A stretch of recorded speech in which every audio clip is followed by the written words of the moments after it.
আজি মই আপোনালোকৰ ওচৰত উফি সমস্যা কেনেকৈ দূৰ কৰিব পাৰোঁ এই ৰেমেডি লৈ আহিছোঁ। আপোনালোকে 2 চামুচমান চাউল ল'ব আৰু নেমু 1 টুকুৰা ল'ব আৰু আদা 3 টুকুৰা 4 টুকুৰামান ল'ব আৰু মহানিম এনেকৈ কেইখিলামান ল'ব। মই এনেকৈ গোটেইটো লৈ আপোনালোকে চচপেন এখনত বহাব, তাত 1 কাপ পানী দিব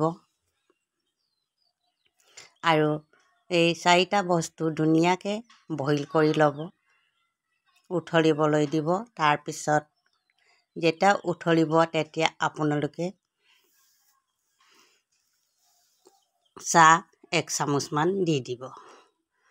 আৰু আপোনালোকৰ উমি সমস্যা সেনেকৈ যদি আপোনালোকে এই 5টা বস্তু ব্যৱহাৰ কৰে, আপোনালোকৰ উফি সমস্যা সকলোবিলাক দূৰ হ'ব আৰু আপোনালোকৰ মূৰত উফি নাইকিয়া হ'ব আৰু চুলিও ধুনীয়া হ'ব আৰু চিকচিকীয়া হ'ব, দীঘল হ'ব এই বস্তুটো আপোনালোকে ব্যৱহাৰ কৰিলে। আৰু এনেকৈ ধুনীয়াকৈ উতলিবলৈ দি ঠাণ্ডা হ'বলৈ দি বাতিয়ে তাত ধুনীয়াকৈ এনেকৈ চাকি ল'ব,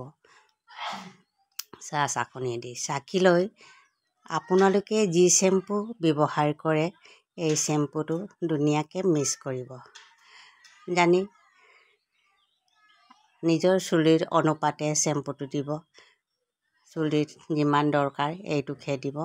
মই যিমান মোৰ দৰকাৰ হয় মই এইটোকে দি দিছোঁ আৰু সেনেকৈ দি ধুনীয়াকৈ মিক্স কৰিব।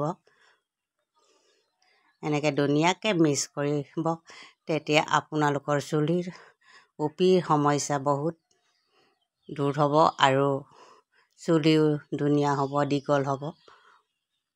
এনেকৈ আপোনালোকে সপ্তাহত 2বাৰ বা 3বাৰ ব্যৱহাৰ কৰক, আপোনাৰ উফি একেবাৰে নাইকিয়া হ'ব। এয়া মই চুলি আপোনালোকক দেখুৱাইছোঁ, মই ধুই মেলি দেখুৱাইছোঁ। এনেকৈ চিকচিকীয়া হয় আৰু ধুনীয়াও হয়।